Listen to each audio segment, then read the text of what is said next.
Welcome to All Right in Sin City, a podcast about writers and writing in the Windsor-Detroit region. Your podcasters today are Irene Moore Davis, author, educator, and local historian. Sarah Jarvis, former bookseller, publishing rep, and literary festival chair. And me, Kim Conklin, Windsor-based writer and filmmaker.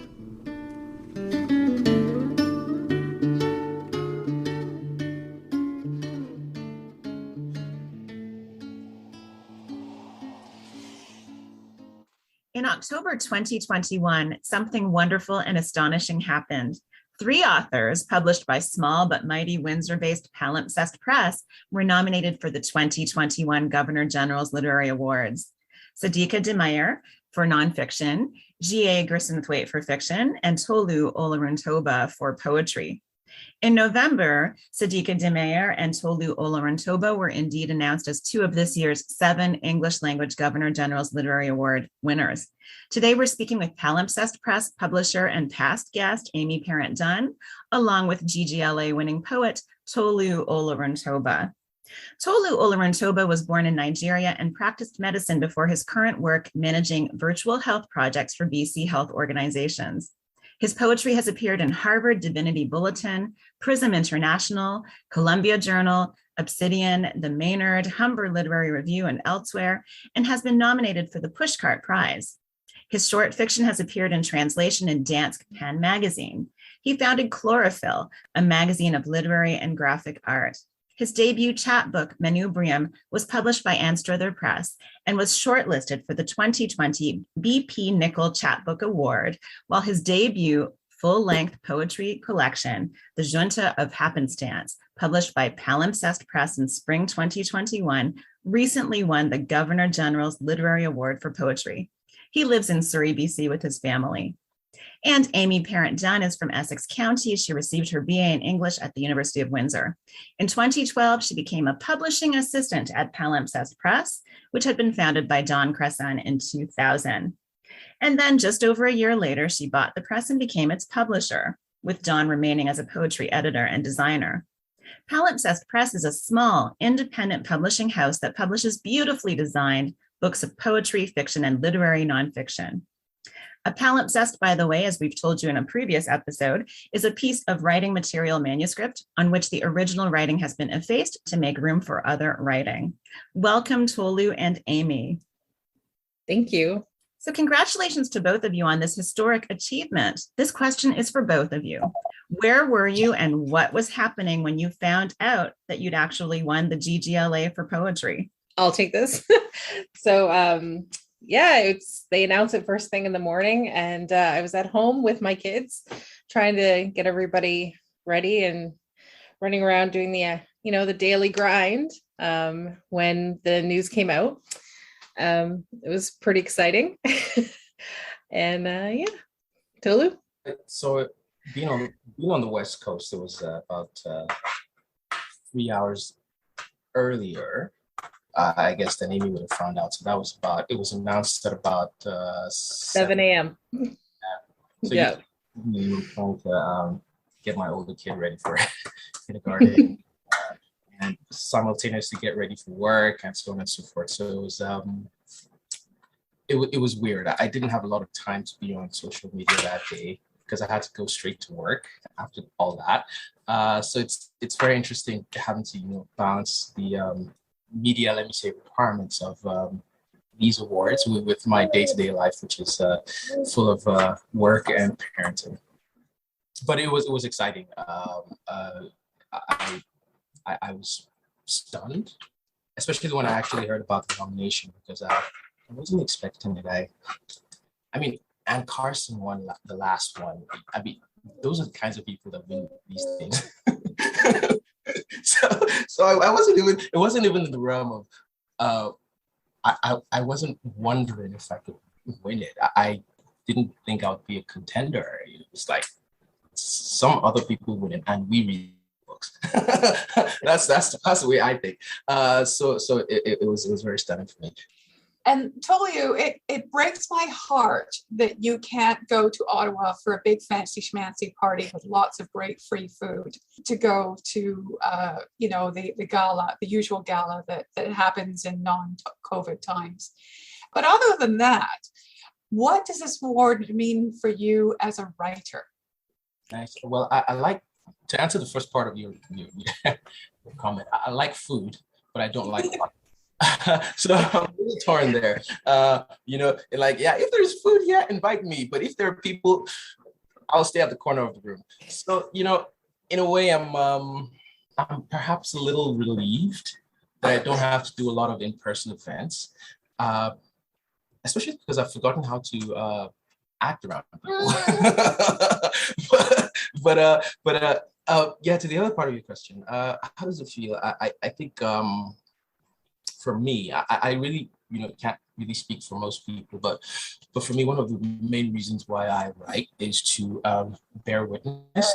And sometimes it is not sometimes, it is always very gratifying if other people, bear witness with me or bear witness to what I'm saying or to the perspective that I'm putting out.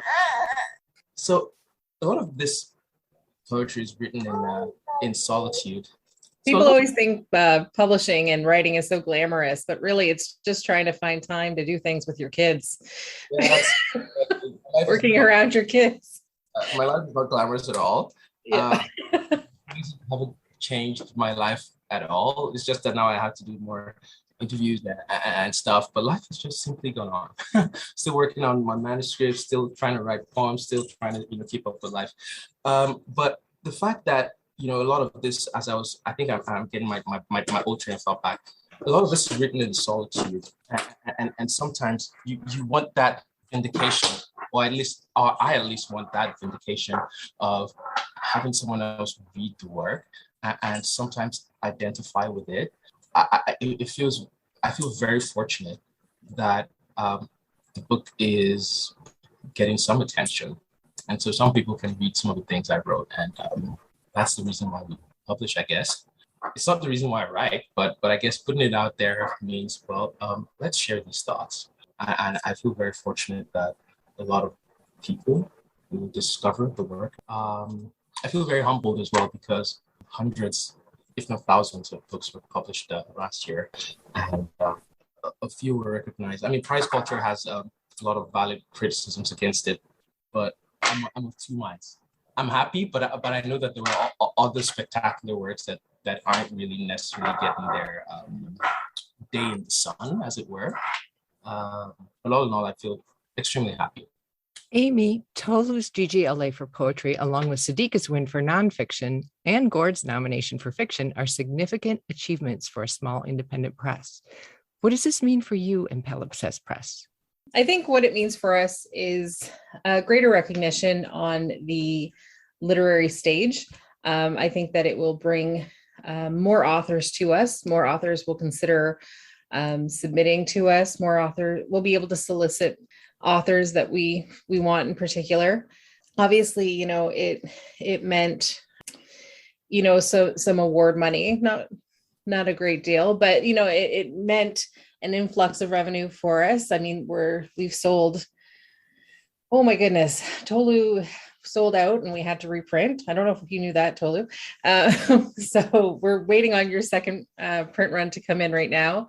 For Sadiqa as well, it meant that we can't keep her in the store. She's selling out just as fast as we print her. So talk about your supply chain issues. Tolu's actually at that point too. 7 people are waiting on your book right now and can't get it.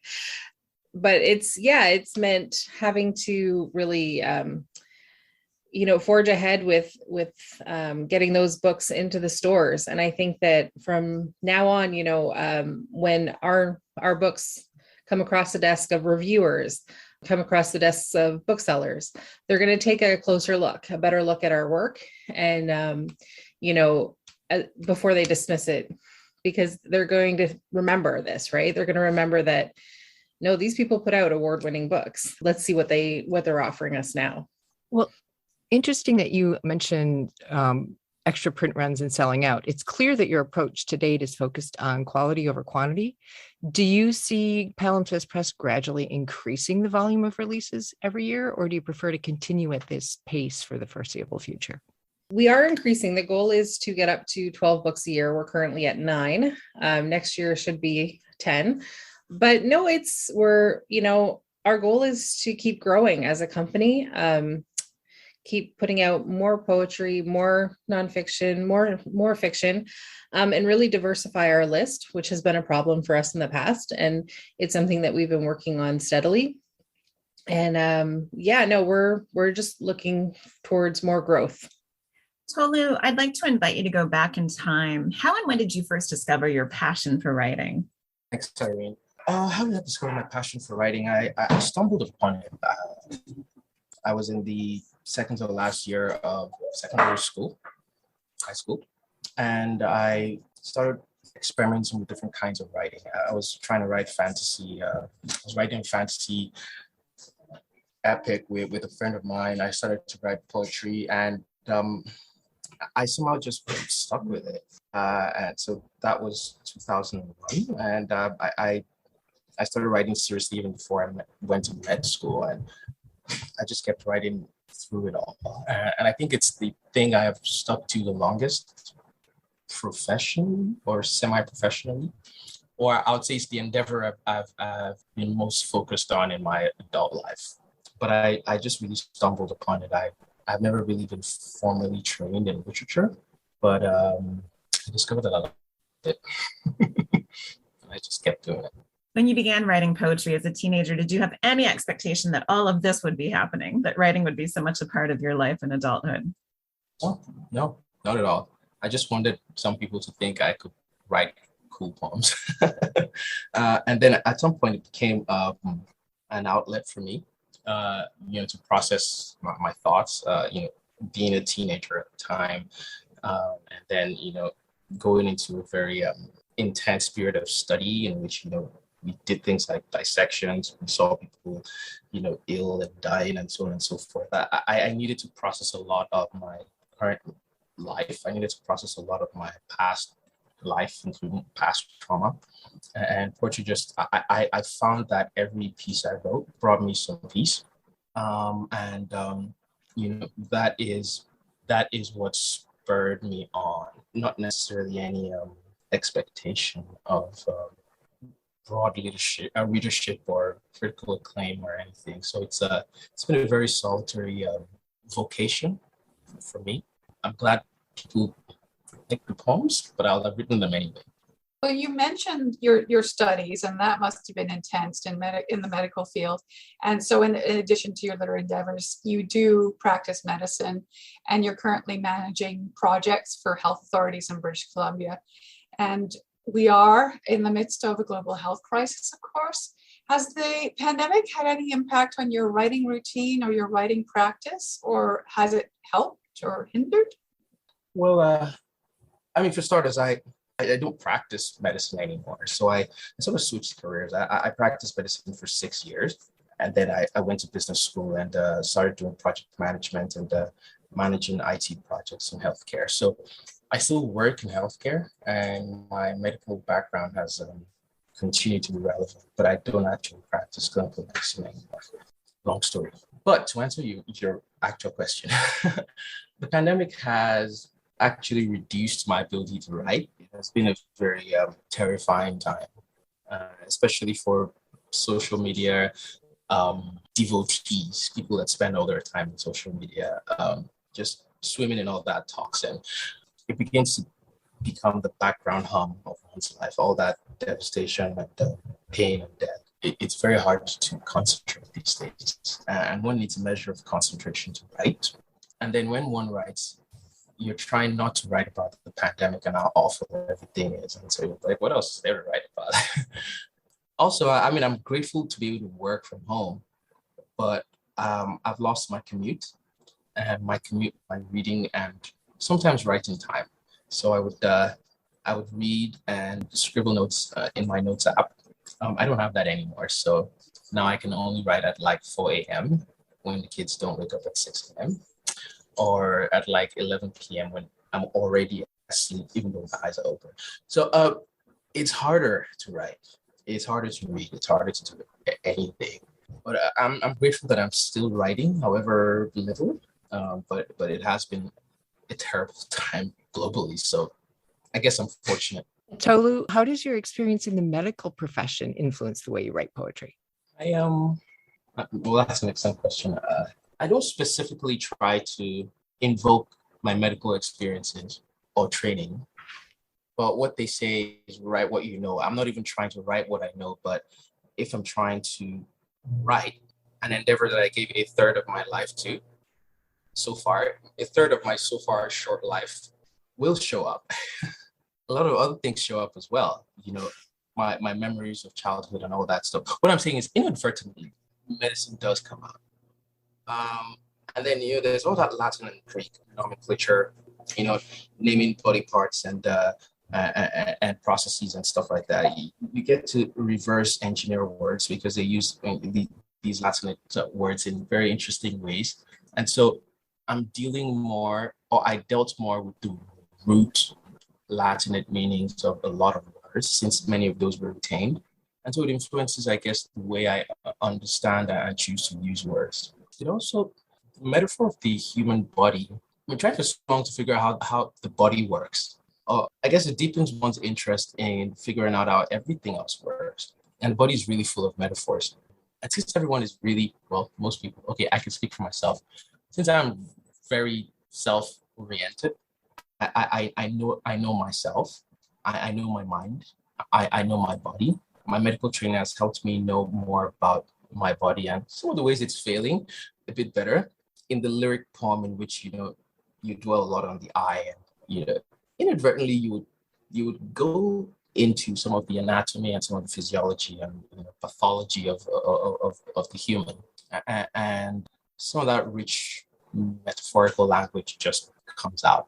I'm not trying to be a medical poet. I'm not really interested in that, but I can only write out of resources that I have, and that's one of them. So the Junta of Happenstance is your debut poetry collection, but you have published poetry and authored chapbooks in the past and published one. How did this project come about, and how was the process of preparing a full collection different from your previous efforts?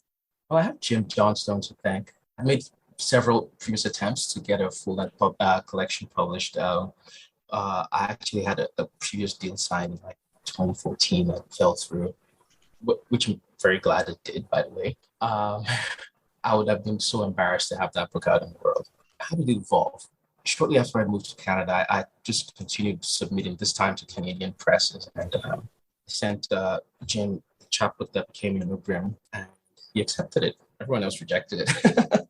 I was very surprised, especially because Jim's book is one of the first that I read when I moved here, The Chemical Life. And I saw how he invoked biochemistry, chemistry, and physiology in talking about mental health. I saw in that something that I wanted to achieve. And so I was hopeful when I sent it to Jim that he would see some similarity in our work. And I'm so glad that he did. And so Jim published the chapbook. Daniel Scott Tistel edited it brilliantly. And Jim asked for a full-length collection after a while. And a lot of poems that were in Manubrium made it into the full-length collection. The process of preparing a full collection was different in that I had the guidance of an editor. I have been putting collections together for a very long time, since at least 2003. A lot of them were terrible and haphazard. But then I had Jim's guidance in this case, in which he would say, why don't we shorten that section? Why don't we move this to that section?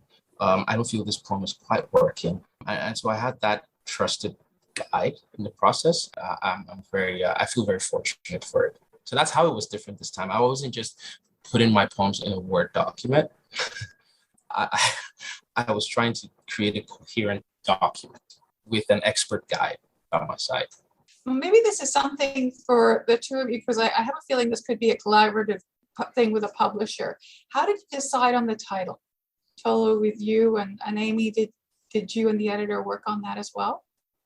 It did have a different title at the beginning. It did. I think it was the Junta of Luck or something you had, and then you changed it to Happenstance. Yes. That's better. Yeah, I felt at some point that the title was ableist. I got it was the Junta of Dumb Luck, and I didn't the dumb luck there wasn't supposed to be the pejorative. It was supposed to be where we're talking about just chance, simple chance. And I started thinking about it, like, will I get canceled if I use this title? And I just asked Jim if we could change it, and we had a number of other options. Trying to find synonyms for that was challenging, but Jim was open to changing the title, and I was glad he was. The eventual title has this haha sound, the Junta of Happenstance. It wasn't planned because it certainly didn't start that way. It's just a happy accident. But yes, it started way different. I just listen to my editors when they say a title needs to change. There's a reason, right? So you want the book to have, the best title it can have. If I can just quickly talk about Grisenthwaite book Homewalds, that had a completely different title when it was submitted. I read the book and I said, okay, but the title of this book is Homewalds. And the funny part being that Margaret Atwood had told him that was a terrible title and that he shouldn't go with that one. So fortunately, he listened to me, and that was the title we went with. And it was the only title for that book. So sometimes, it's a little bit of a challenge to find the right title, but when you hit on it, right? Issues of racism and xenophobia are nothing new, but there has been a resurgence of interest in these topics as a result of recent events. The way life in Canada is experienced by immigrants and particularly racialized people is explored in several of your poems. What might the collection contribute to the necessary discussions on race, racism, immigration, and the other in our society? Oof. One thing I would say is that I have been a witness to oppression, but I also feel complicit in the oppression that I benefit from. I wasn't fully aware of the history of Canada before I applied for permanent residency and moved here. My fault. I should have done it, but I'll have been more aware.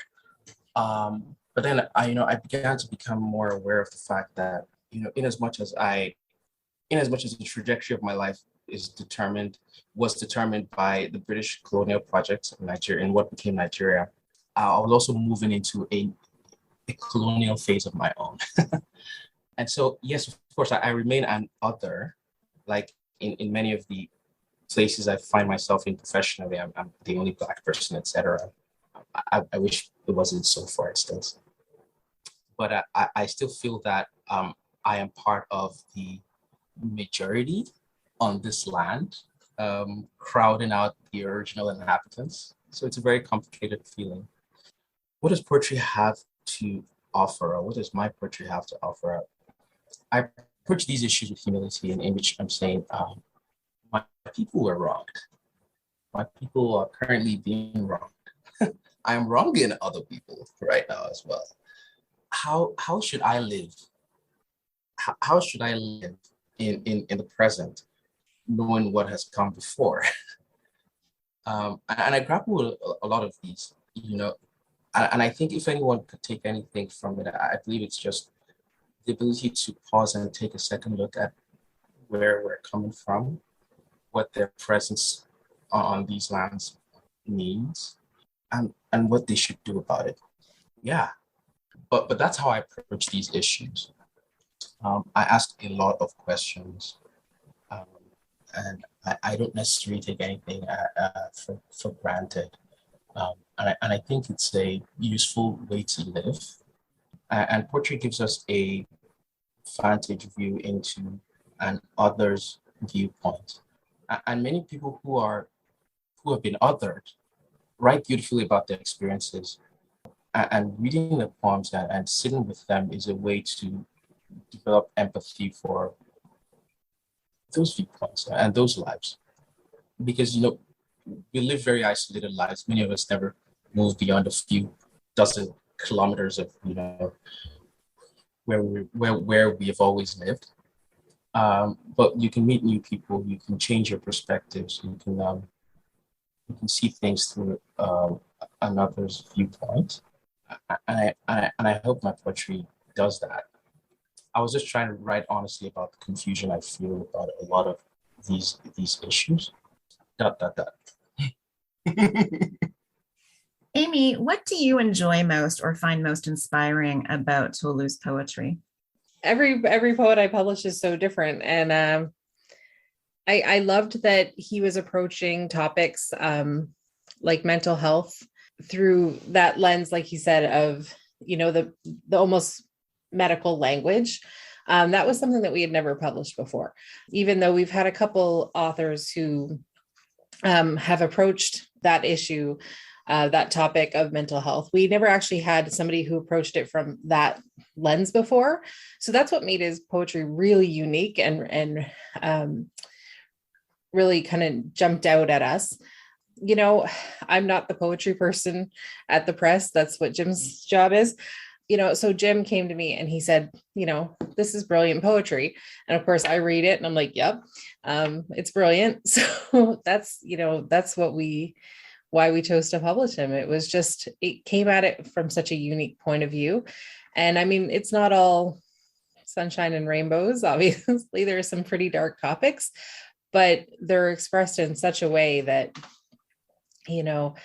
it kind of breaks your heart a little, but you want to read more. I guess that's what I really loved about his poetry, was that even though I was feeling all of these really strong emotions, I didn't want to stop reading. I wanted to see where he took me on this journey. Tolu, what are you working on these days? Working on staying alive and keeping my wits about me. In a literary sense, if you have time and energy for that. Don't be shy. Tell them about the new book. Yeah, there's always a new book for some reason. So I'm I'm writing. Oh, you mean next year's book? Yeah, tell them about that book. I believe your editor was Dion Brand, was it not? Yeah. So Dion Brand came to Book Fest, and we all met her, and she was very, very calming and serious.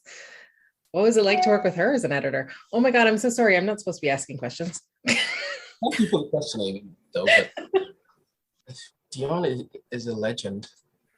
That's not a hyperbole in any sense. So I didn't know how to conduct myself around her. And I felt she would see through the facade and know that I was just, I didn't know what I was doing. But just like with Jim, I had written the manuscript that became Each One a Furnace, influenced by her book Ossuaries. Shazia Hafiz Ramchi had recommended that I read it. And when I read it, I was struck by a passage within it that spoke about finches. And so I just started writing this flurry of poems. I wrote about 20 poems. So I thought it was going to be a chapbook. And so I emailed Dion and asked her if I could use the phrase from her book Ossuaries, The Solitary Deaths of Finches, as a title. And I just added, well, if you'd like to read the chapbook to reach your decision about whether or not to allow me to use this, I can send it. I was like, sure, 1, you can use it. 2, you could send it. And then when I sent it, she said, this is interesting. I think it shouldn't be a chapbook. I think you should make it a full book. It's like, no, but I'm done. I don't have anything more to write. But then I took it back for a few more months and wrote added 25 more poems to it. And I sent it to her. And after some time, she said, you should submit this, for our consideration. So it was just a series of miraculous events, because I was going elsewhere, and it was going to be something else. But then she prompted me to enlarge the work and enrich the work, and then she edited it. And in editing it, she sharpened it even more, because when she came back with the first edit, I realized I knew nothing about poetry. I was like, I see what you're saying I should do, but I do not have the skill to do it. So I just let it sit for some weeks. I was like, I know what you're saying, but I have no clue how to achieve it. But somehow I was able to, follow her guidance to complete the work. So in many ways, I owe the entire book to her, and of course to Shazia. And I wrote it in a time after I'd been laid off. So I had like 4 months I was just at home and I was applying for jobs and writing. So it wasn't an entirely horrible time since I was able to write, but it was fascinating because she has a very there's that word incisive. She just cuts to the heart of what you need to do.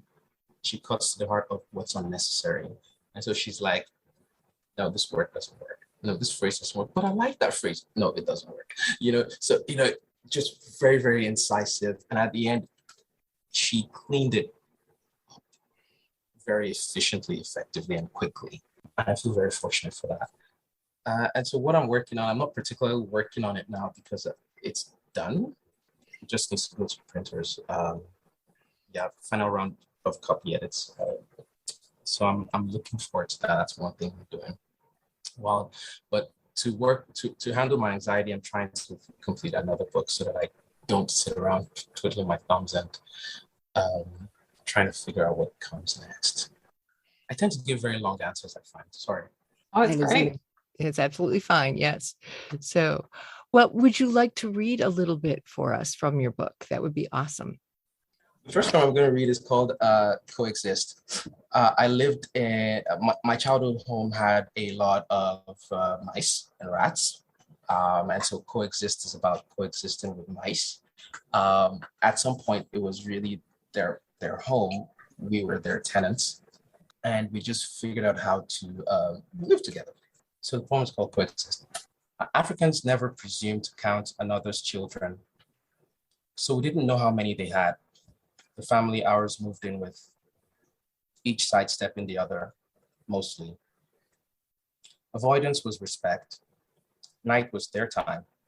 The musical clan tap dancing ceiling boards to pipes and winching squeaks from plumbing. Chorus stars above, cosmic dust, pointillisted, sifted as asbestos below. You would go into their kitchen at night for water and see their conspiracy scattering, snooker balls struck by light. Darting stragglers huffing for the pocket hole. Easy, haven't nibbled their doors under ours. Thoroughfare through the house and gourmet gougings of bread, each mouse hole ornate. Losing their shyness, we occasionally met at dusk. Their whiskers tightrope lances measuring the abyss of air on either side, sifting our intention, teaching the resonance of mice. While the world continues to build ours at the edge, to wrench our microcosm from potential space. Okay, I'll read one that I wrote while we were driving from Pittsburgh to Surrey.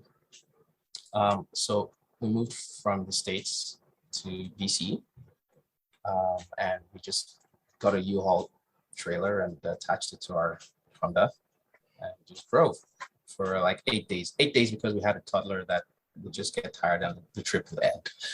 And so it's called Settlers Effects, because we were allowed to bring settlers' effects, which we weren't taxed on.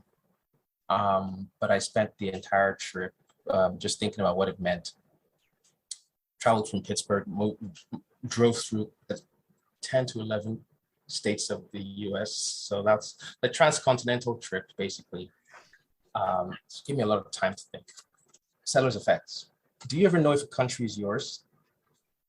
Through heavy lidded skies and crop dust lines, hellish staircases water the horizon.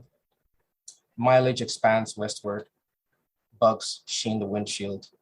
Roadside, raccoons stick in backstroke, and waterless urinals of rest stations have the nail-white bowls that will save the planet. Derricks and horses graze the mass grave of North America. Brochures instructing us to enjoy the desperate beauty of its desktop wallpaper. Mountains, farms above, oil below, torque in F-150 gear shifts, speed times inertia to the power of error. Convenience stores in mountain time save scowls of the Old West for strangers. It's a little boring. The Stephen King towns are all alike. I don't know how these ones will end, but we've seen poltergeist. All our goods as tribute for the one crane operator with invisible market hand and scaffolds of poured blood, cement from the bone powder of endless conquest, fit for an endless tower, an international space station at the top. I don't know what to pick, let me just say. I know, it's hard. They're all so good. I don't entirely agree. There's some that I don't like as much, but I'm not supposed to say which ones I like best or which ones I like least. So I like all my children. I love all my children equally. There you go. I'm just going to read one that's a little bit nonsensical, but it was my attempt to transcribe what it feels like to live with generalized anxiety and depression. Sometimes the only way I can cope with it is to write through it. And sometimes trying to describe it, I have to be extremely non-linear and sometimes nonsensical because my mind is a mess. So if I'm trying to write down what it's like in there, anyways, I'll just read that poem. So a finger in the eye should do it. The doc explains the hole in my brain with a purgatory of plastic poppies. I wrote this in November. And you tend to see the plastic poppies. So I was just imagining the storm drain with a bunch of those poppies glommed together and just floating away, and a lot of other silly images from the SkyTrain. So the doc explains the hole in my brain with a purgatory of plastic poppies, a glom, a vortex of exit wounds falling out, planets of fruit wax and their storm drains, a dreamliner of swordsmen falls out, cesium blind drone boys and their elephant foot fall out, housing bubbles, unexpected contraceptive, the cower and triumph of the inadvertent falconer fall out, train cars and white cane folds fall out, mother riding a Shel Silverstein allegory falls out, the monomania of ferry conductors, their anchors of no springs, their barnacle hooks fall out, gray matter in peristaltic ropes, a bucket of neurotransmitters, an expanding slick of blood falls out. If the mask of the mob be grotesque, how much more what is beneath? What if the accordion of breath be broken? What of the resonance of bridge boots breaking the boombox first? I don't know, but it seems a bit much, doesn't it? Knowing if or that I've died. Will you help me look? Thank you so much for joining us today, Aimee Parent Dunn and Tolu Oloruntoba. Thank you so much, and congratulations again on your success. Thanks for joining us. Look for more episodes of All Right in Sin City wherever you listen to podcasts, or check out our website, allrightinsincity.com. For information and announcements of new podcasts, sign up to our email list or follow us on Facebook and Twitter.